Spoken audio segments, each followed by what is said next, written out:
আজকে আমরা ওষুধ পড়া শুরু।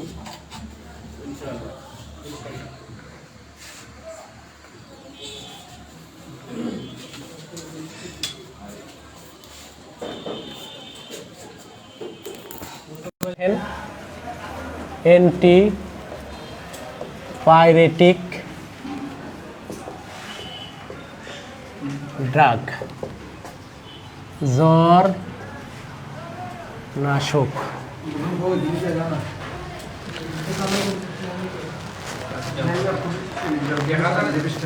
হ্যাঁ, এভাবে পড়াবো? বই পড়াবো? বই সবার আছে?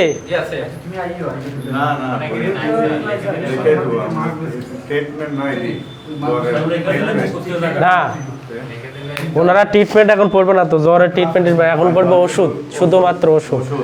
মানে হ্যাঁ, লিখতে গেলে দেরি হবে, আমার বই শেষ করা আমার পক্ষে সম্ভব না। ঠিক আছে, আমি যতদূর পারি, আমার কথা হলো যা শিখাবো ক্লিয়ার শিখাবো, আর যতটুকু পারবো না সেটা হলো তার বিষয়, যে শিখবে তোমার জানা বিষয়। ঠিক আছে, প্রথম নাম্বার অ্যান্টিপাইরেটিক ড্রাগ, জ্বর নাশক, অর্থাৎ যে ওষুধে জ্বর থাকে, জ্বরের বিরুদ্ধে যে ওষুধগুলো কাজ করে সেইগুলো। প্রথম নাম্বার একটা ওষুধ, তার নাম হলো সবাই জানি আমরা প্যারাসিটামল। কি নাম? প্যারাসিটামল। ঠিক আছে, তাহলে এখন এই ওষুধের আমরা কি কি পড়ব? জ্বর নাশক একটা ওষুধ, এই ওষুধের নাম হলো প্যারাসিটামল। এই ওষুধ কোন কোন কাজে ব্যবহার হয়, ঠিক আছে, তাকে বলি আমরা ইন্ডিকেশন। কি বলি? ইন্ডিকেশন। ইন্ডিকেশন মানে কি কি কাজে ব্যবহার করা যায়। এক নাম্বার লেখেন, আসেন। জ্বর, ইনফ্লুয়েঞ্জা, সর্দি। জ্বর, সর্দি জ্বর, ইনফ্লুয়েঞ্জা। ইংরেজি লিখে সব বাংলা লিখে দিই নাকি? ইংরেজি আর বাংলা করতে যায় না, ভেজাল হবে। ইনফ্লুয়েঞ্জা, ইনফ্লুয়েঞ্জা, ইনফ্লুয়েঞ্জা মানে সর্দি কাশি যে জ্বর সেটা। হ্যাঁ, তারপরে 2 নাম্বার মাথা ব্যথা, দাঁত ব্যথা, দাঁত ব্যথা, কানে ব্যথা, শরীর ব্যথা, কানে ব্যথা, যত ধরনের ব্যথা আজকে কম কম কম ব্যথা, সব ব্যথাতে ব্যবহার করি আমরা। হালকা যেগুলো ব্যথা আছে চলে আসে। 3 নাম্বার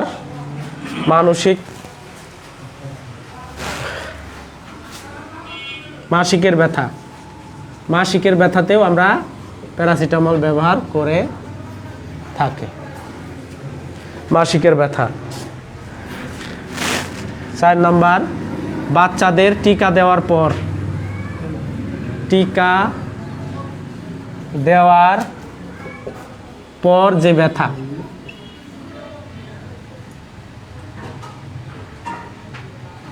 পর ব্যথা থাকলে। 5 নাম্বার যে কোনো প্রদাহজনিত, যে কোনো প্রদাহজনিত ব্যথা।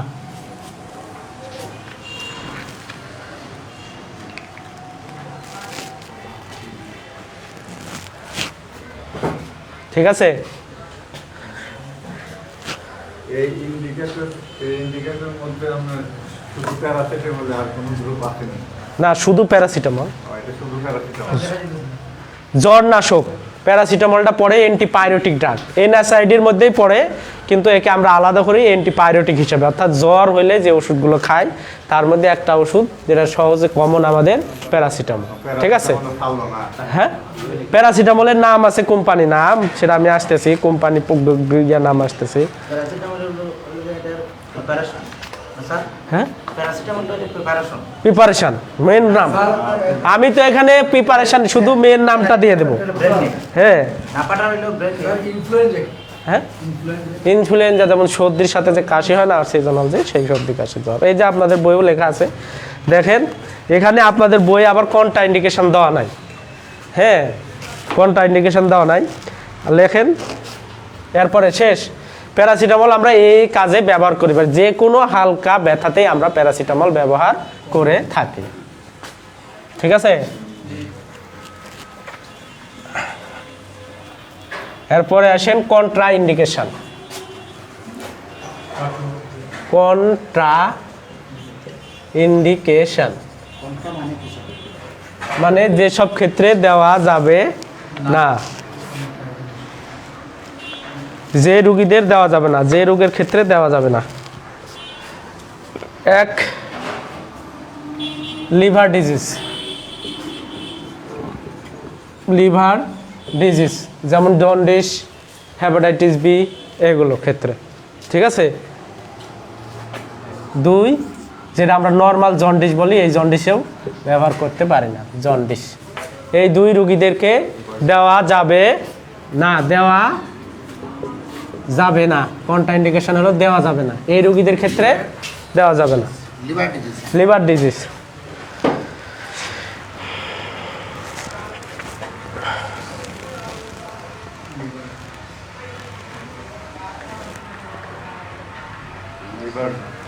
হ্যাঁ। 2 নম্বর জন্ডিস,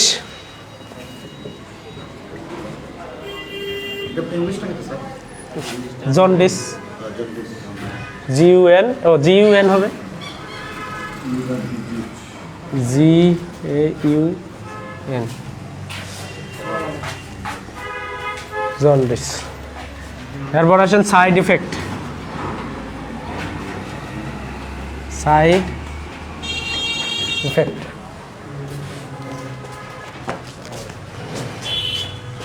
তেমন কোনো পার্শ্ব প্রতিক্রিয়া নেই, তেমন কোনো পার্শ্ব প্রতিক্রিয়া নেই, প্রতিক্রিয়া নেই। ডোজ,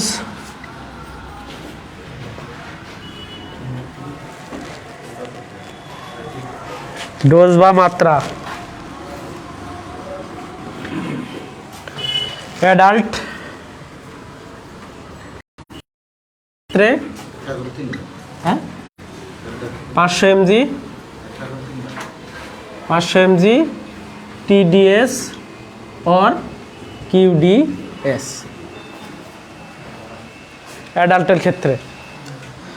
ঠিক আছে, আর বাচ্চাদের ওজন মাফিক। আচ্ছা স্যার, আমি একটা প্রশ্ন করতাম, এটা তো শুধু প্যারাসিটামল, ক্যাফিন সহ কি আপনাকে 3 বার? হ্যাঁ হ্যাঁ ক্যাফিন সহ লাগাইলে? হ্যাঁ ক্যাপেন্টল লাগালেও 3 বার পাওয়া যাবে, শুধু না পাই এক্সটেন্ড আছে, এটা এক্সটেন্ড আছে 665 mg, ওটা 2 বেলা 3 বেলা খেতে পারবো, ওটাকে আর 4 বেলা আমরা দিই না, ওটা 3 বেলা আমরা দিই।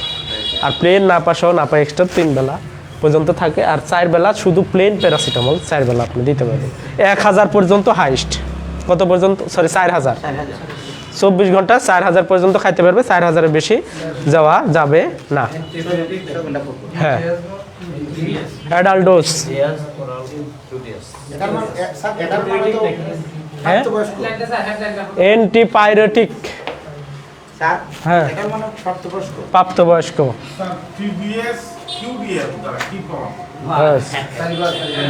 দিনে 3 বার, দিনে 3 বার অথবা 4 বার, দিনে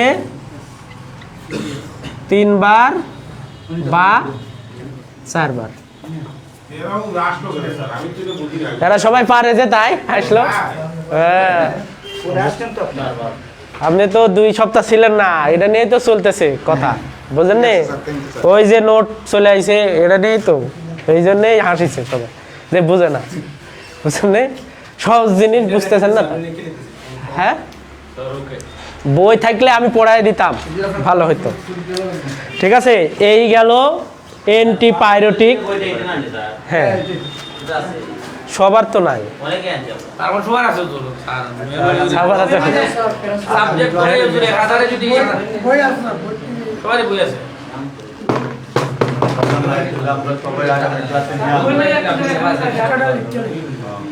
আজকে আসেন অ্যানালজেসিক আমি কমপ্লিট করে দেব। আসেন,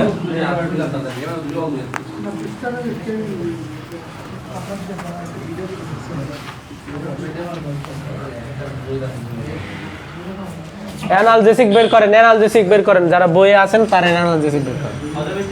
অ্যানাল সরি হ্যাঁ জেসিক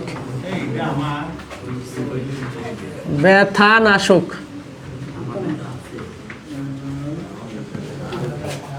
ব্যথানাশক আপনি বের করেন অ্যানালজেসিকটা, ওর পরে আছে মনে হয়। অ্যানালজেসিক কাকে বলে আমরা এভাবে সুন্দর করে পড়বো। অ্যানালজেসিক কাকে বলে? যে এজেন্ট বা ওষুধ ব্যবহার করলে ব্যথা উপশম হয় তাকে অ্যানালজেসিক বলেন। লেখেন, যে ওষুধ সমূহ ব্যবহার করলে ব্যথা উপশম হয়। কি উপশম হয়? ব্যথা উপশম হয়, তাকে আমরা অ্যানালজেসিক বলি।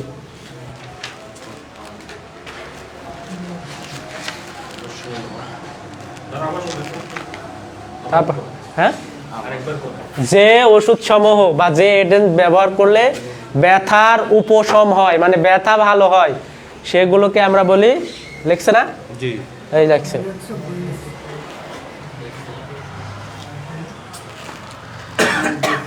আছে কই পাইছেন আপনি? এই 107 পৃষ্ঠা। ঠিক আছে, সেই ওষুধ সমূহকে কি বলে? অ্যানালজেসিক ওষুধ বলে। ঠিক আছে, এখন আসেন অ্যানালজেসিকের ক্লাসিফিকেশন অফ অ্যানালজেসিক বা টাইপস।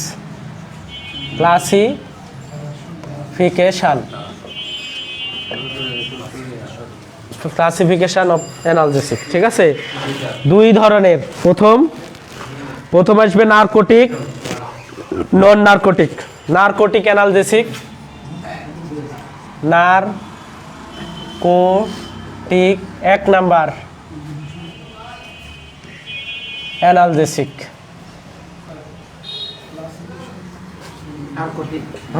নার্কোটিক অ্যানালজেসিক ঘুম উদ্রেককারী ব্যথানাশক। ঘুম উদ্রেককারী ব্যথানাশক।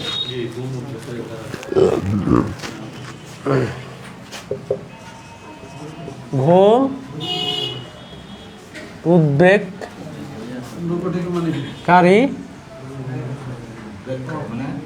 ব্যথানাশক, মানে ঘুমের ব্যথা, ঘুম বেশি। উদ্বেগ মানে কি? উদ্বেগ সেটাকে ঘুম সহ করে, ব্যথা উপশম করে আর কি। হ্যাঁ, উদ্বেগ করে। তারপরে এর মধ্যে আছে দুই ধরনের, একটা হলো ন্যাচারাল, আর একটা হলো কি ন্যাচারাল 1। এর মধ্যে ধরেন সেমি সিনথেটিক। Natural morphine. মরফিনের নাম শুনছেন তো? কেউ শুনছেন মরফিনের নাম? ন্যাচারাল মরফিন এটা। তারপরে প্রাকৃতিক মরফিন, এটা সরাসরি প্রাকৃতিক থেকে নেওয়া মরফিন, প্রাকৃতিক মরফিন। আর হলো সেমি সিনথেটিক, অকৃত্রিম। সেমি সিনথেটিক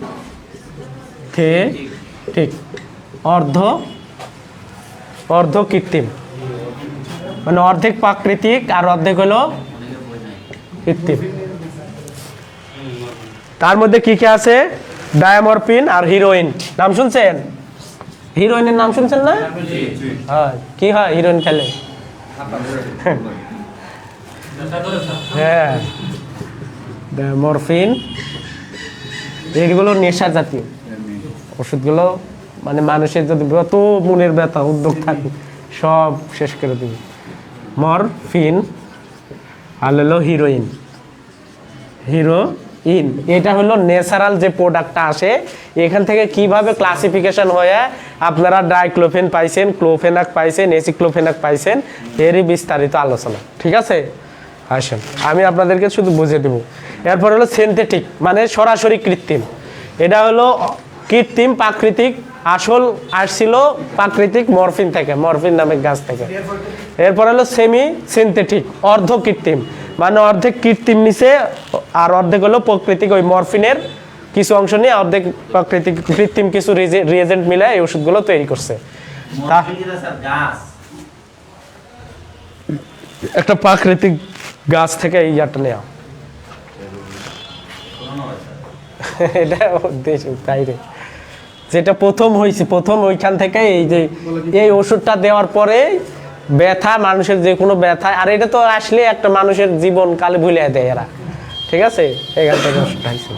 তারপরে তৃতীয় নাম্বার হলো সিনথেটিক, সিনথেটিক কৃত্রিম।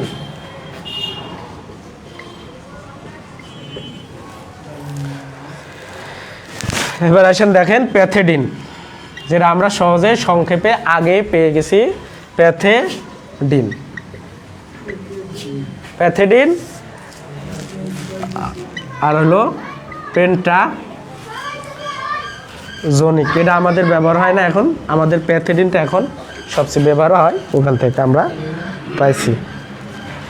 এটা হলো আপনার ঘুম নাশক, এরা শুধু ব্যথা দূর করবে, এরা শুধু কি করবে, ব্যথা দূর করবে, ব্যথা উদ্বেগকারী, ঘুম দিয়া শরীর থেকে তারা বুঝাবে যে কোনো ব্যথা তার শরীরে নাই। এবার আসেন, এটা আরেকটা ওষুধ NTNS, যেটা NSAID, হ্যাঁ NSDS,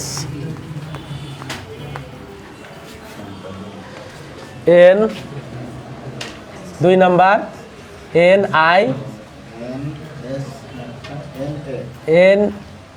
অ্যান্টি ইনফ্লামেটরি, আগে anti inflammatory, sorry anti inflammatory রাখ, অ্যান্টি ইনফ্লামেটরির মধ্যে আছেন, ওটা হলো নার্কোটিক। এখন আসবো আমরা ইনফ্লামেশন দূরকারী, মানে এই ব্যথার ওষুধ সমূহ কি করে, এরা ব্যথাও দূর করে তার সাথে সাথে ইনফ্লামেশনও দূর করে। এই ব্যথার ওষুধগুলো এরা ব্যথাও দূর করবে, তার সাথে সাথে কি দূর করবে, প্রদাহ বিরোধকারী, প্রদাহ দূরকারী। ঠিক আছে, এরা তার মধ্যে আছে দেখেন নন নার্কোটিক, অ্যানালজেসিক, নন স্টেরয়েডাল, দ্বিতীয় নাম্বারে হলো NSAIDs। এক নাম্বার নন নার্কোটিক,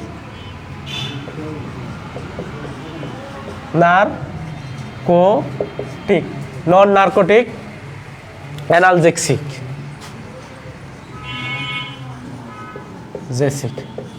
এরা ঘুম মুক্ত,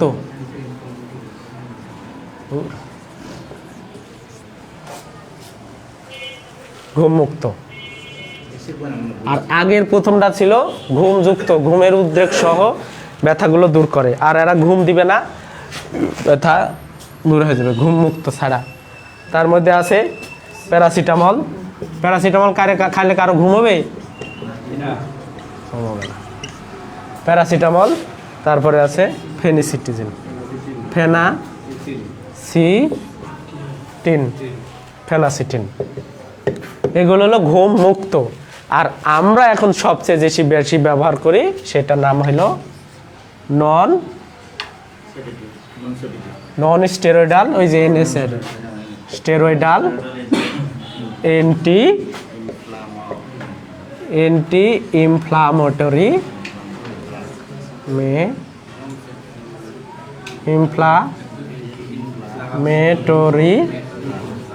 ড্রাগস, এটা আমাদের সহজে ব্যবহার হয়। স্টেরয়েড বিহীন ব্যথানাশক, এটা হলো স্টেরয়েড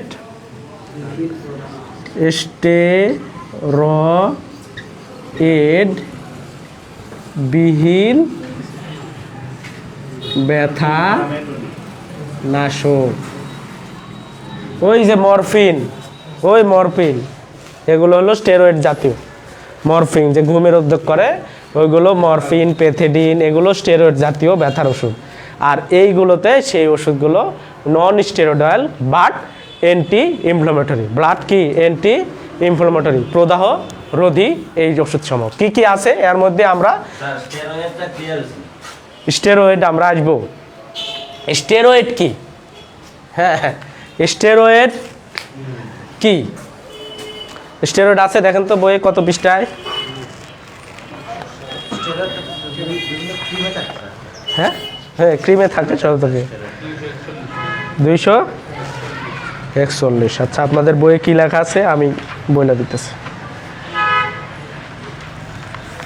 এতটুকু 241। ও লেখে নেই, লেখা নাই, আমি বলতেছি। স্টেরয়েড হলো লাইফ সেভিং, যদি কেউ বলা হয় স্টেরয়েড কি, anti inflammatory and life saving drug কে বলা হয় স্টেরয়েড। অ্যান্টি ইনফ্লামেটরি এবং লাইফ সেভ, জীবনের নিরাপত্তা, মানে মানুষ মারা যাইতেছে এই সময় যদি ঢুকে দেয় তাহলে যদি থাকে, হায়াত যদি থাকে বেঁচে যেতে পারে। ঠিক আছে, এই হলো ড্রাগ। আর অ্যান্টি ইনফ্লামেটরি প্রদাহ বিরোধী, এই ওষুধ সমূহকে বলা হয় স্টেরয়েড, এবং যেটা প্রাকৃতিক পেয়ে থাকি আমরা ওই ওষুধ সমূহকে বলা হয় স্টেরয়েড ওষুধ। ঠিক আছে, তার মধ্যে আছে ডেক্সামেথাসন, হাইড্রোকর্টিসন, প্রেডনিসোলোন, তারপরে আছে কি আরো মেথিপ্রেড। এই ওষুধগুলোকে বলা হয় স্টেরয়েডাল ওষুধ। ঠিক আছে, এই স্টেরয়েডাল ওষুধ, এখানে যে স্টেরয়েড আছে ওই যে মরফিনের সাথে যে স্টেরয়েডটা আছে যোগ আছে, এই যে এইখানে সেই নন স্টেরয়েডাল, এইখানে কোনো স্টেরয়েডের কোনো অস্তিত্ব নাই। এই ওষুধ সমূহকে বলা হয় non steroidal anti inflammatory drug. Non steroidal anti inflammatory drug. ঠিক আছে, এই নন স্টেরয়েডাল অ্যান্টি ইনফ্লামেটরি, এইগুলো আমাদের নাম শিখা লাগবে। কি কি আছে? হ্যাঁ, ডাইক্লোফেনাক, ইসোক্লোফেনাক। হ্যাঁ, ওইটার নিচেই লেখেন, আপনারা যেখানে লিখছেন না নন স্টেরয়েডাল, ওর নিচেই লেখেন ডাইক্লোফেন, ডাইক্লোফেনাক, এসিক্লোফেনাক।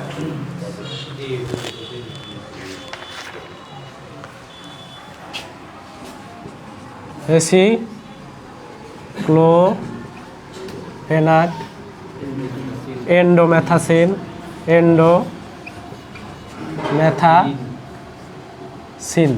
এন্ডোমেথাসিন মানানটা কি? সিআইএন, এন্ডোমেথাসিন। ঠিক আছে,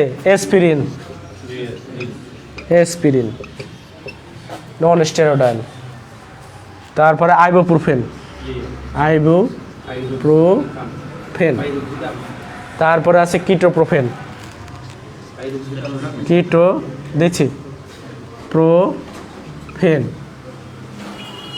ঠিক আছে, তারপরে আছে পাইরোক্সিকাম, তারপরে আছে নেপ্রোক্সেন, তারপর আছে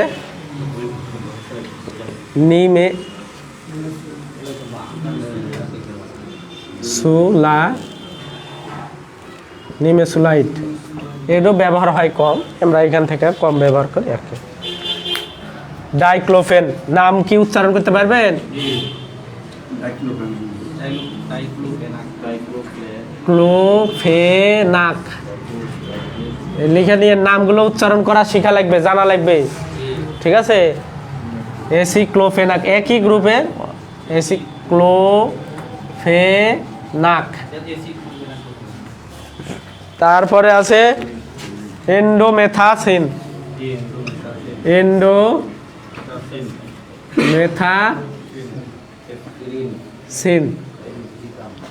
এসপিরিন,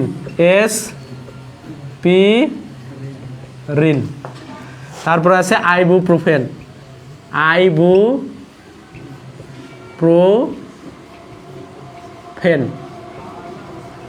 এরপর আছে কিটোপ্রোফেন। কিটোপ্রোফেন, হ্যাঁ আপনার ওখানে বাংলা লেখা আছে তো না, উচ্চারণ লেখা আছে। তারপরে ন্যাপ্রোক্সেন, ন্যাপ্রোক্সেন, পাইরোক্সিকাম, পাইরোক্সিকাম,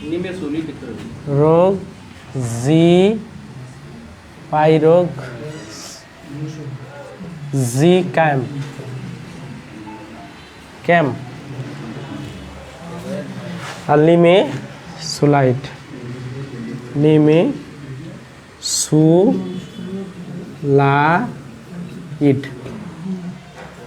এইগুলো হলো এখান থেকে আমাদের এখন এই এনএসআইডি গ্রুপের এই ইন্ডিকেশন, কন্ট্রা ইন্ডিকেশন, এই ডিজিজগুলো আপনারা পড়তে হবে। হ্যাঁ, ব্যথানাশক কখন কোনটা ব্যবহার করবেন, কখন কোনটা ব্যবহার করা যাবে না, আমি এটা আপনাদেরকে বলে দিচ্ছি। ঠিক আছে?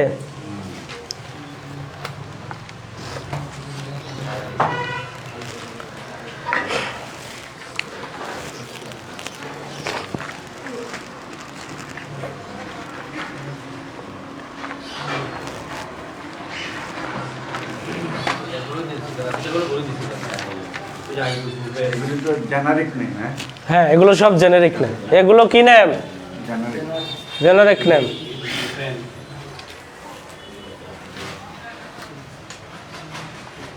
কি ভালো লাগছে না? মেডিসিন তো ভালো লাগে, কারণ বুঝে নেন আপনাদেরকে, এটা হলো ইম্পর্টেন্ট, কারণ ওষুধগুলোর নাম আপনাদেরকে জানতেই হবে। হ্যাঁ, এটা আপনাদের ক্লাসিফিকেশন হলো আপনাদের ধারণা দেওয়ার জন্য যে, আর সরি, সবচেয়ে বেশি ব্যবহার হয় আমাদের এই non steroidal anti inflammatory drug. Non steroidal anti inflammatory drug, যাকে সংক্ষেপে বলে, সবাই বলে NSAIDs। ঠিক আছে, মনে থাকবে? মনে থাকবে? কি কি বলে থাকবে? Anti non steroidal anti inflammatory drug. ঠিক আছে? হ্যাঁ, ব্যথা স্টেরয়েড বিহীন ব্যথানাশক। হ্যাঁ, এস আছে, এস দিলেও হয়। ড্রাগস এখানে নাই, অন্য জায়গাতে আছে। NSAIDs, ডিএস বলি, ড্রাগস ওটা ওই ডি এর সাথে ওটা যদি দেন দিলে ফেলো, যদি মনে করেন যে না দেওয়ার দরকার নাই, NSAID ওই ড্রাগটা ড্রাগস হয়ে যায় এই আর কি। তাহলে দেখেন এখন প্রত্যেকটা ডিজিজের প্রত্যেকটা যে ইয়াগুলো আছে আমাদের ড্রাগের, আমাদেরকে এখন ইন্ডিকেশন, কন্ট্রা ইন্ডিকেশন বুঝতে হবে, কি কথা লেখা আছে এগুলো আমরা বুঝতে হবে। ঠিক আছে? দেখেন আইবুপ্রোফেন, প্যারাসিটামল শেষ, আইবুপ্রোফেন। আইবুপ্রোফেন একটা গ্রুপ, এর সাথে মনে রাখেন একটা কোম্পানির নামও কিন্তু দিতে হবে। ঠিক আছে? আইবুপ্রোফেন, যারা বই আছে তারা লেখার দরকার নাই, যারা বই নাই তারা লেখেন।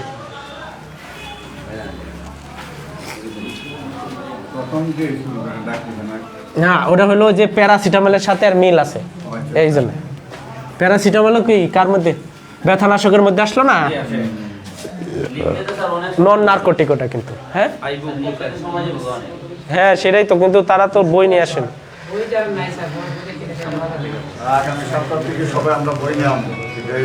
আগামী সপ্তাহ থেকে বই সবাই নিয়ে আসবে নাকি? সবার আছেই তো বই আপনাদের, বলে দিতেছি।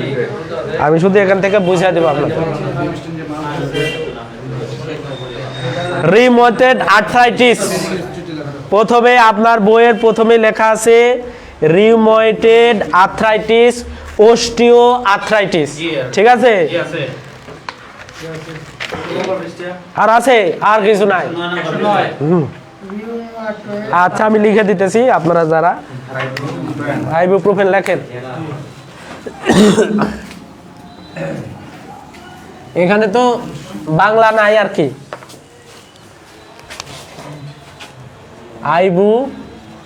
আইবুপ্রোফেন ইন্ডিকেশন, আসেন রিউ rheumatoid arthritis rheumatoid arthritis osteo arthritis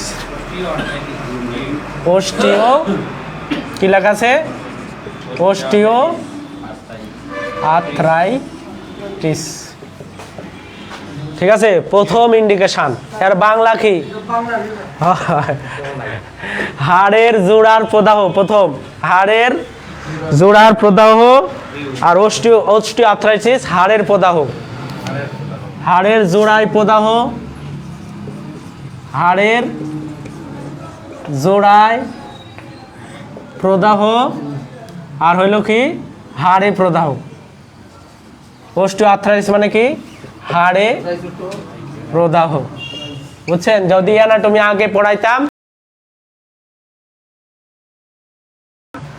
যদি করবো কোনো সময় এদিকে ভাই ঘুমাই গেছেন যদি কোনো রিপোর্টে দেখবেন অস্টিও কথা লেখা আছে বুঝতে পারছেন কি লিখবে বুঝবেন যেটা হাড়ের সমস্যা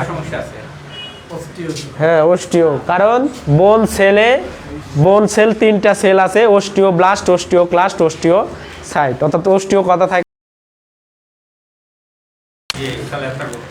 তারপরে কি লেখা আছে অ্যাঙ্কলাইজিং স্পন্ডাইলাইটিস দ্বিতীয় হলো অ্যানকাইলোজিং স্পন্ডাইলাইটিস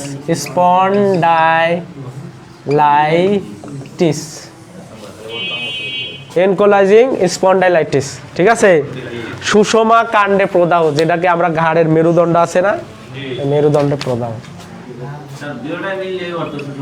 হ্যাঁ সুষমা এটাই এই যে ঘাড় যারা এদিকে তাকান যারা ঘাড় নুয়ে থাকতে পারে না এই কাপ পরায় ডাক্তারেরা থাকতে হয় সব দেখছেন না অনেক ছবি তো অ্যানকাইলোজিং স্পন্ডাইলাইটিস মেরুদণ্ডে যে হাড় আছে হাড়ের ভিতরে যে আমাদের যে সুষমা কাণ্ড আছে স্পাইনাল কর্ড সুষমা কাণ্ডে প্রদাহ ঠিক আছে তারপরে কি আছে টেনো তারপরে বাংলা তো লেখাই আছে টেনোসাইনোভাইটিস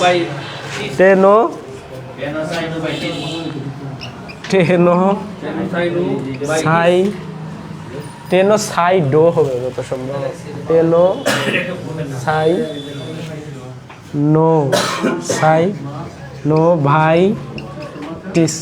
টেনোসাইনোভাইটিস পিঠে ব্যথা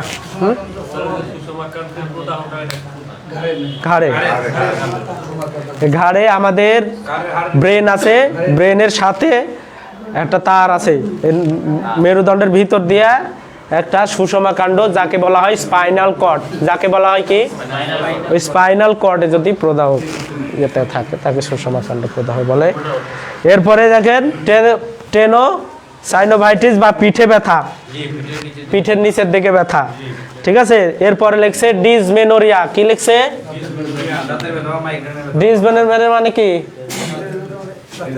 ডিসমেনোরিয়া মানে কি যদি না পড়েন তো আজকে ক্লাস শেষ ডিসমেনোরিয়া মানে কি ভাই কি নাম জানো আপনি কোন না রে ভাই আপনার নাম জানো কি শিববীর আচ্ছা আচ্ছা আর মনে থাকবে মানে কি ডিসমেনোরিয়া মানে বলেন আপনি বলেন হয়নি হয়েছে আপনি কি বলেন হয়েছে নি দাঁতের ব্যথা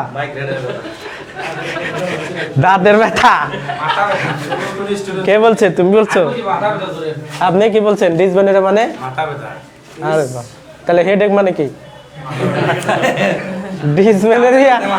ডিসমেনোরিয়া মাথা ব্যথা নিয়ে যায় হ্যাঁ হায় হায় রে ডিসমেনোরিয়া মানে হলো মাসিকের ব্যথা এখানে যখন দেখবেন যে মাসিকের ব্যথা অত্যন্ত বেশি হয়ে যায় তখন প্যারাসিটামলের কাজ হয় না, ডাইক্লোফেন ব্যবহার করা হয়। এরপরে টুথেক, দাঁতে ব্যথা, টুথেক,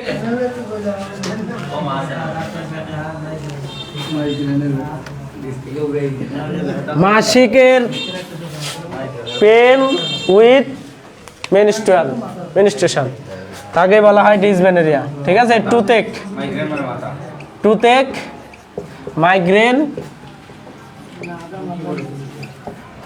মাইগ্রেন মানে কি? কি মাথা ব্যথা? হাত কপালি, অর্ধেক মাথা, হ্যাঁ। তাহলে এইগুলোতে ওই যে আপনি ডাইক্লোফেন খাইতে পারবেন। ঠিক আছে, আইবুপ্রোফেন খাইতে পারবেন। এবার আসেন ডাইক্লোফেনের তো সেম, এখন শুধুমাত্র কিছু পার্থক্য আছে প্রত্যেকটা ড্রাগে। এখন আসেন, হ্যাঁ এটা দিছে। এখন আসেন আর কি আছে? Contra indication. কি পড়বেন? Contra indication. আপনাদের এখানে দেওয়া নাই, তারপরে আমি দিয়ে দিই। কি আছে?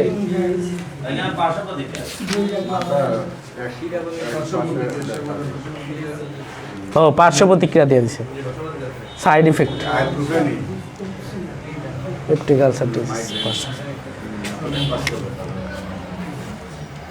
পার্শ্ব কি দিব? কন্ট্রা ইন্ডিকেশন, প্রতিনির্দেশ, অর্থাৎ দেওয়া যাবে না যেটাতে, ওটা হলো নির্দেশনা। ড্রাগের ইন্ডিকেশন মানে হলো নির্দেশনা, আর প্রতিনির্দেশ ইতিবাচক নেতিবাচক, বুঝেন তো? নির্দেশনা প্রতিনির্দেশনা মানে এটা দিয়ে দেওয়া যাবে না। ঠিক আছে, কি কি কাজে দেওয়া যাবে না? এক, পেপটিক আলসার ডিজিজ, যাদের পেপটিক আলসার ডিজিজ আছে তাদেরকে দেওয়া যাবে না। PUD, PUD, peptic ulcer disease, peptic ulcer disease.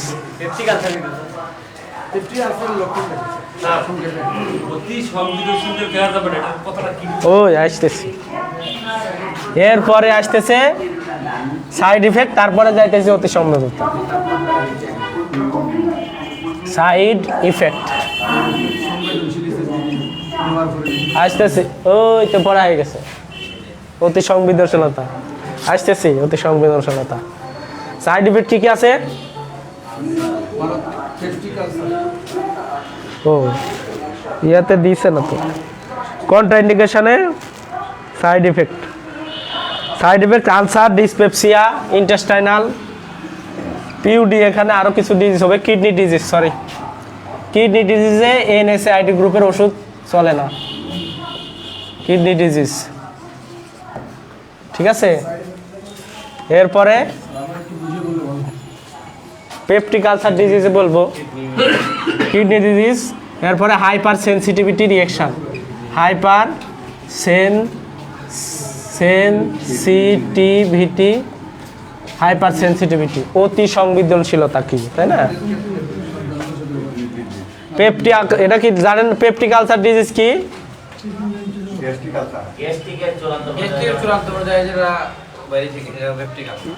গ্যাস্ট্রিকের কয়টা আলসার আছে এখানে বলেন তো? গ্যাস্ট্রিক আলসার,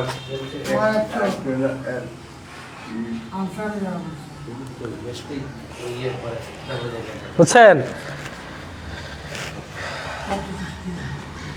এটার নাম কি?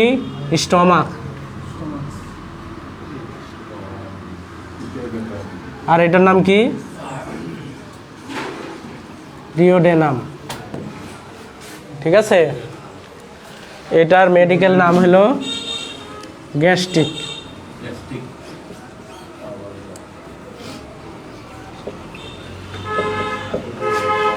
স্টমাকের মেডিকেল নাম বলা হয় গ্যাস্ট্রিক। আর এই ডিউডেনাম, ডিউডেনাম এই ভাঁজটা আছে না, ভাঁজটা, এই ছবিটা তো দেখছেন সবাই। হ্যাঁ, এটার নাম স্টমাক, এটার নাম হলো ডিউডেনাম। হ্যাঁ, বিভিন্ন গ্যাসের সিরাপে দেওয়া থাকে। তাহলে পেপটিক আলসার ডিজিজ হলো এই দুই জায়গাতে যদি ঘা হয়, পেপটিক আলসার মানে কি গা ঘা, ভিতরে গা যায় বুঝতে পারছেন? কলিজাতে না। ওরে আল্লাহ, আমি ছবি দিছি এটা। এটা কিসের ছবি আঁকাইছি আমি? পাকস্থলী, আর হলো পাকস্থলীর নিচের অংশ, আর ইন্টেস্টাইনালের স্মল ইন্টেস্টাইনের ফার্স্ট পার্ট বলা হয় ডিউডেনাম। স্টমাকের সবচেয়ে নিচের অংশ, তার পার্ট হলো ডিউডেনাম, আর এটাকে স্মল ইন্টেস্টাইনের ফার্স্ট পার্ট বলা হয়, মানে প্রথম অংশ, ইন্টেস্টাইনালের প্রথম অংশ, আর হলো স্টমাক। এই দুই জায়গা, এই যে ভাঁজটা আর এই স্টমাকের গায়ে যদি কি হয়, ঘা হয়ে যায়। কি কারণে ঘা হইতে পারে এটা পড়া লাগবে। পেপটিক আলসার ডিজিজ কি, কাকে বলে, কি কারণে হয়, কি কি লক্ষণ থাকতে পারে, সেটা আমরা পড়া লাগবে। ঠিক আছে? এই দুই ঘায়ের সমন্বয়ে তাকে বলা হয় পিইউডি, পেপটিক আলসার ডিজিজ। কোথায়? তাহলে খাদ্যনালীর স্টমাক আছে, স্টমাক থেকে স্টমাক এবং স্টমাকের নিচে। এটা দুই ধরনের লক্ষণ থাকলে প্রকাশ পাওয়া যায়, এটা হল তাদেরকে বলা হয় peptic ulcer disease. Gastric ulcer, যেটা ভরা পেটে ব্যথা, ভরা পেটে ব্যথা বাড়বে, ভরা পেটে ব্যথা বাড়ে, ঘুমাইতে পারবেন। হ্যাঁ। এইখানে ঘা, দেখেন বুঝাই দিই তাহলে, যেহেতু নিছি। এই যে এখানে ঘা আর এইখানে ঘা, এরা করবে কি, যখন ভাই ঘুম রাতে হয় না, এই যে এখানে যদি ঘা থাকে তাহলে খাবার পরে ব্যথা হবে, খাবার পরে ব্যথা হবে। দেখেন যদি ঘা খাই, স্টমাকে ঘা আছে, তাহলে খাবারগুলো যে ঘায়ের সাথে লাগলে ব্যথা বাড়বে না কমবে? বাড়বে। যখন খালি হয়ে যাবে ব্যথাটা কি হবে? কমে যাবে। ব্যথাটা কি হবে? আস্তে করে কমে যাবে। আর যখন মনে করেন যে এই যে স্টমাক থেকে আমাদের খাবার হজম করার জন্য হাইড্রোক্লোরিক অ্যাসিড নিঃসরণ হয়, কি ওষুধ? হাইড্রোক্লোরিক অ্যাসিড, নাম শুনছেন তো? Hydrochloric acid. এই অ্যাসিড আমরা যখন খাবার খাই, এর আগে তো একদিন বললাম যে গ্যাস্ট্রিকের খাবার কেন, গ্যাস্ট্রিকের ওষুধ কেন আগে খাওয়া হয়, এরকে বলছিলাম না? ওই অ্যাসিড নিঃসরণ হয়, তখন কি নিচের দিকে চলে আসবে না? আসে এখানে যে যদি ঘা থাকে, তাহলে খালি পেটে অ্যাসিড নিঃসরণ হচ্ছে। আপনার খাওয়ার কথা একটার সময়, আপনি এখন পর্যন্ত খান নাই, তাহলে এখানে যদি কোনো ক্রমে একটু ঘা থাকে, তাহলে কি হবে? অ্যাসিড এসে যদি পড়ে, তাহলে ব্যথা বাড়বে না কমবে? তাহলে খালি পেটে ব্যথা হলে কি আলসার, কি ব্যথা? Duodenal ulcer. খালি পেটে ব্যথা হলে কি আলসার? Duodenal ulcer. আর ভরা পেটে ব্যথা হলে এটা হলো ডিউডেনাল আলসার বলা। আরেকটা প্রশ্ন, এখন যদি ব্যথা না থাকে, গ্যাস, এটা তো গ্যাসের কারণে হইতে পারে, ওটা তার আলসার বলি না আমরা। আমরা ব্যথা হইলে না আলসার বলে, বা গ্যাস্ট্রিক, এমনি তো গ্যাস্ট্রিক হতে পারে না, আমরা স্বাভাবিক খাইতে পারি। আলসার হয় কখন? এই দিনের পর দিন খাওয়া দাওয়া না করতে করতে, ঠিক মতো সিগারেট খায় বা অন্য অ্যালকোহল এইসব জাতীয় খাবার খায়, এটা তো অ্যাসিডিটির কারণে। অ্যাসিডিটি, আপনি এতদিন আপনার যতটুকু অ্যাসিড দরকার ছিল, আপনি আজকে এমন খাওয়া খাইছেন যে অ্যাসিডের পরিমাণ লাগবে, তখন টক ঢেকুর উঠে উপর দিকে উঠা লাগবে। ঠিক আছে? অ্যাসিডের ব্যালেন্সটা তখন ঠিক থাকে না, না থাকার কারণে ব্যালেন্সটা এরকম। এই তো সুন্দর বুঝি। এই দুই মিলে তাকে বলা হয় পেপটিক আলসার ডিজিজ, ওদেরকেই ডাকা হয় পেপটিক আলসার ডিজিজ নাম। ঠিক আছে? না, তখন আপনাকে করতে হবে, তখন পেপটিক আলসার ডিজিজ বলছে না, তখন আপনাকে বুঝতে হবে যে এই লক্ষণ দেখে যে কোন জায়গাতে আলসার হয়েছে। ঠিক আছে? কোন জায়গায় আলসার হয়েছে। যদি বলে যে আমার খালি পেট হলে ব্যথা কমে যায়, আমরা এটা বুঝতে পারবো স্যার, ভরা পেট খালি পেট দুটো থাকলেও আবার ব্যথা করে, তখন আমরা পেপটিক আলসার বুঝতে হবে না। ভরা পেট খালি পেট থাকলে তখন তো পেপটিক আলসার ডিউডেনাল আলসার থেকে হইতে পারে। ভরা পেট খালি পেটে ব্যথা করে না, ভরা পেটে ব্যথা করে, খালি পেটে ব্যথা করে, হ্যাঁ। তাহলে আমরা এটা কি বলবো? এটা পেপটিক আলসার যাবে? ব্যথা, আমি বলছি আলসার ডিজিজ, পেটে ব্যথা। পেটে ব্যথা তো অনেক কারণে হতে পারে। ঠিক আছে? আমি বলি পেটে ব্যথা অনেক কারণে হতে পারে, পড়াইছি না পেটে ব্যথার ডিজিজ। একটা কারণ হলো পেপটিক আলসার ডিজিজ। কয়টা কারণ বলছি? একটা কারণ। ঠিক আছে? এখন যে রোগীগুলো এসে বলে যে আমার খাওয়ার পরেই ব্যথা শুরু হয়ে যায়, ওই রোগীগুলো এসেই বলবে যে আমার খাবার না, পেটে যদি খাবার না থাকে সমস্যা হয় না, কিন্তু খাওয়ার সাথে সাথে এভাবে বুকটা বা পেটটা জ্বলে ওঠে বা ব্যথা করে, আমি অস্থির হয়ে পড়ি। ঠিক আছে, গ্যাস্ট্রিক আছে। হ্যাঁ, তখন বোঝা যায় যে তার স্টমাকে ঘা বা কিছু থাকতে পারে। আবার অনেক রোগী আসা বলবে যে খাওয়ার পরে ব্যথা হয়, কিন্তু যখন আমার পেট ক্লিয়ার থাকে, তাহলে এর বিপরীত, যখন পেট ক্লিয়ার থাকবে তখন সে ব্যথাটা উপশম হবে। তাহলে এটা হলো গ্যাস্ট্রিক। আর এমন কিছু রোগী বলবে যে আমি খালি পেটে থাকতেই পারি না, মানে আমার যদি ক্ষুধা লাগে তাহলে আমার বুকটা কি করে, ব্যথা করে। হ্যাঁ, যখন হ্যাঁ ভাত খেলে এই ব্যথাটা কি হয়ে যায়, কমে যায়। ভাত খেলে ব্যথা কি হয়ে যায়, দূর হয়ে যায়। তাহলে এটা বুঝবেন কি আলসার, ডিউডাল আলসার। এটা হলো পেপটিক আলসার ডিজিজের একটা লক্ষণ পড়ালাম আমি আপনাদের। ঠিক আছে, এরপরে আছে নাইটলি পেন, এরপরে আছে আরো বমি বমি, এগুলো আরো লক্ষণ আছে। এটা আপনাকে বললাম, দুইটা ঘায়ের সমন্বয়ে বলা হয় পেপটিক আলসার ডিজিজ। কেউ যদি খালি পেটে ব্যথা বলে, কেউ যদি ভরা পেটে বলে, পেপটিক আলসার ডিজিজ বলা হয়। ঠিক আছে, ওর ওষুধ আলাদা, ওষুধের কম্বিনেশন ওষুধ আছে, সেটা আলসারের ওষুধই পাওয়া যায়। ঠিক আছে, এরপরে কি বলি, কিডনি ডিজিজ। কিডনি ডিজিজ মানে বোঝেন তো, আমাদের সবচেয়ে সাইড ইফেক্ট ফেলে আমাদের কিডনি রোগের অন্যতম কারণ, আমাদের দেশে কিডনি রোগের অন্যতম কারণ হলো এই আমরা নন স্টেরয়েডাইল এই অ্যানালজেসিক ওষুধ। এক কথায় অ্যানালজেসিক যে ওষুধগুলো খাই, এই ওষুধগুলো আমাদের দেশের কিডনি যে ডিজিজ হয় তার অন্যতম কারণ। ঠিক আছে, তাহলে হ্যাঁ সাইড এফেক্ট না বুঝে আমরা দিনের পর দিন ব্যথার ওষুধ খেতে থাকি, যা কিডনির ওপর সাইড এফেক্ট পারে, অর্থাৎ কিডনি ডিজিজে তখন আর ইনসাইড ব্যবহার করা হয় না।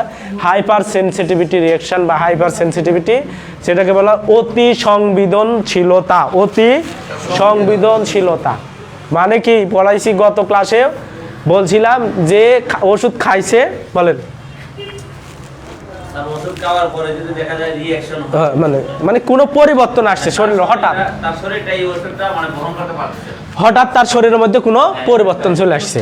ঠিক আছে, হঠাৎ কোনো পরিবর্তন মানে অসুখ তো ভালো হওয়ার দূরের কথা, তার মধ্যে আরেকটা অন্যরকম লক্ষণ দেখা, পরিবর্তন আসতেছে।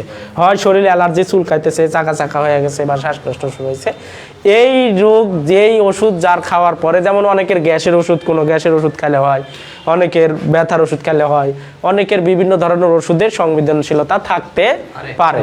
ঠিক আছে, যেমন খাবারে আছে না, কেউ বেগুন খেলে চুলকানি শুরু হয়ে যায়, কেউ গরুর মাংস খেলে চুলকানি শুরু হয়, কারো বেগুন খেলে কিছুই হয় না, কারো ইলিশ মাছ খেলে চুলকানি শুরু হয়ে যায়। এই যে অতি সংবেদনশীলতা, এখান থেকে বলা হয় এটি কথা। ঠিক আছে, আচ্ছা, ওরে বাবা, আছে ডিসপেপসিয়া, আছে সাইড এফেক্ট আছে, ডিসপেপসিয়া, ডিসপেপসিয়া আছে, পার্শ্ব প্রতিক্রিয়া, সাইড ইফেক্ট, ডিসপেপসিয়া, অ্যানোরেক্সিয়া, ক্ষুধামন্দা, ডিসপেপসিয়া, অরুচি, অরুচি খাইতে মন চায় না, আর অ্যানোরেক্সিয়া হলো ক্ষুধামন্দা, মানে পেট ভরা ভরা যে ভাব মনে হয় না, পেট ভরা আছে।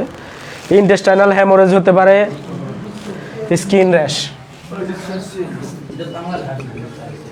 ইন্টেস্টাইনাল হ্যামোরেজ আপনাদের আছে এখানে, এগুলো আছে কি আছে, ও আন্তিক্ষরণ, এই যে আন্তিক্ষরণ, ইন্টেস্টাইনাল হ্যামোরেজ। ইন্টেস্টাইন মানে কি বলেন তো, আমি বলছি, প্রথম ক্লাসে পড়াইছি।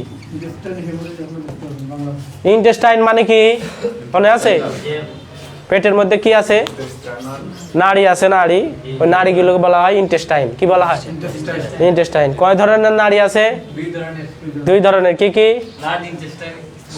থ্যাংক ইউ, দেখছেন ব্রেন ছাপ আছে, বুঝবো তো।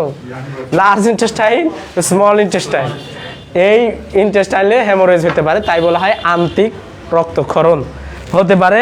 তারপরে স্কিন র্যাশ, চর্মে চামড়ায় ফুসকুড়ি, স্কিন র্যাশ, স্কিন র্যাশ, চামড়াতে কি হতে পারে, ফুসকুড়ি হতে পারে। কোনটা, পেটের যে নাড়ি আছে, নাড়ি, এই নাড়ির মধ্যে রক্তক্ষরণ হতে পারে, সাইড ইফেক্ট, ব্যথার ওষুধ খেলে, ওই আইবুপ্রোফেন খেলে। ঠিক আছে, এখন দেখেন এসপিরিন কি আছে একটা প্রশ্ন আছে স্যার বলেন। স্যার এরকম যদি হয় যে একজনের গাড়ে ব্যথা বাংলা আবার 2 নম্বর আবার দেখা যাচ্ছে যে তার এই যে আলসার এখন তাকে তো আমরা আইবুপ্রোফেন দিতে পারবো তো আমরা আগের দিকে যাব। আমরা ওষুধ কতগুলো আছে, এটা বাংলা কি ওষুধ কতগুলো আছে এনএসআইডির, অনেক হইতে আছে। এখন আমাদেরকে ওইটা খোঁজ করে মনে রাখতে হবে, বুঝতে পারছেন? এটার জন্যই ফার্মাকোলজি, বুঝেন নাই? যখন আমি এখন পড়বে এসপিরিন, এরপরে আছে এসিক্লোফেনাক, এরপরে দেখবেন যে প্রথম কোন ইন্ডিকেশনের মধ্যে একটু তারতম্য আছে। দেখেন এখানে দেখেন এসপিরিন যে কোনো ধরনের জ্বর এবং ব্যথানাশক উপশমের জন্য, যে কোনো ধরনের জ্বর, বুঝতে পারছেন? এখন আপনি কি বলেছি, জন্ডিসের রুগীকে কি দিতে পারবেন না, প্যারাসিটামল দেওয়া যাবে না। হয়, বুঝতে পারলেন? তখন কোনিক চলে আসতে হবে। আমরা অনেক সময় আইবুপ্রোফেন বা এগুলো ব্যবহার করি, বুঝতে পারছো?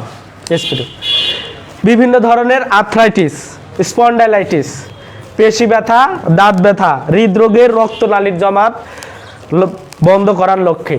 ওই আইবুপ্রোফেনে কি বুকে ব্যথা বা বুকের ইয়াতে লেখা আছে হৃদরোগে জমাট বাঁধা রক্ত বা এরকম কিছু লেখা আছে? লেখা নাই। এইটা আপনাকে মনে করতে হবে, এইটা নিয়ে আপনাকে পড়তে হবে যে ওইটাতে তো এটা লেখা নাই। তাহলে আমরা বুকে ব্যথা যখন পড়ছি তখন আমি এসপিরিনের কথা বলছি কি না? স্যার হ্যাঁ বলছিলাম, ইকোস্প্রিন না ডাইক্লোফেনের কথা বলছি না অন্য কোনো ট্যাবলেটের কথা বলছি, অন্য এনএসআইডির গ্রুপের কথা বলছিলাম। তাহলে এখানে যে ইন্ডিকেশন দেওয়া আছে তার সাথে রোগের ওই ইন্ডিকেশনটা মিল আছে, ঠিক আছে? এই তখন আমাদেরকে স্ট্রোক চিকিৎসা এবং প্রতিরোধে দেখছেন এই এনএসআইডি ব্যবহার করা হয়, অন্য এনএসআইডি ব্যবহার করা হয় না, বুঝতে পারছেন? তাহলে ব্যবহার করি আমরা। সতর্কতা, যে ক্ষেত্রে ব্যবহার করা যাবে না, এক হিমোফিলিয়া, যাদের ব্লাড সেল ভেঙে যায়, হিমোগ্লোবিন ভেঙে যায়, ঠিক আছে? সেই রোগীদের ক্ষেত্রে ব্যবহার করা যাবে না। সক্রিয় পেপটিক আলসার ডিজিজ, মানে সে বর্তমানে ভুগে পেপটিক আলসার ডিজিজে, 1 বছরের নিচের শিশুদেরকে ব্যবহার করা যাবে না। 2 নম্বর ব্যথানাশক, ব্যথা হিসাবে 1 থেকে 3টা ট্যাবলেট একসাথে, ট্যাবলেট দৈনিক 4 বার ডোজ মাত্রা ব্যবহার করা যায়। এই হলো এসপিরিন। এভাবে আপনারা বই নিয়ে আসবেন, আমি আপনাদেরকে দেখাই দেবো। এখান থেকে যে শব্দ অর্থ আপনারা বুঝেন না সেই বোঝাটা আমি বুঝাই দেবো, যাতে বইটা পড়ে বুঝতে পারেন। কিভাবে বুঝালে বোঝা যাবে? আমি এভাবে বুঝাই দেবো আপনাদের, আর ইয়া করতে গেলে সমস্যা। এখন আমার আব্দুল সালাম ভাইয়ের কাছে লিস্ট আছে, কই ওই আব্দুল সালাম ভাই কই? না স্যার তাহলে এখন না, এখন আমার খরচ কম হয়ে গেছে, আমি 3 পৃষ্ঠা হওয়ার কথা ছিল, আমি 2 পৃষ্ঠায় নিয়ে আইছি। বন্ধ করেন, এটা বন্ধ করেন।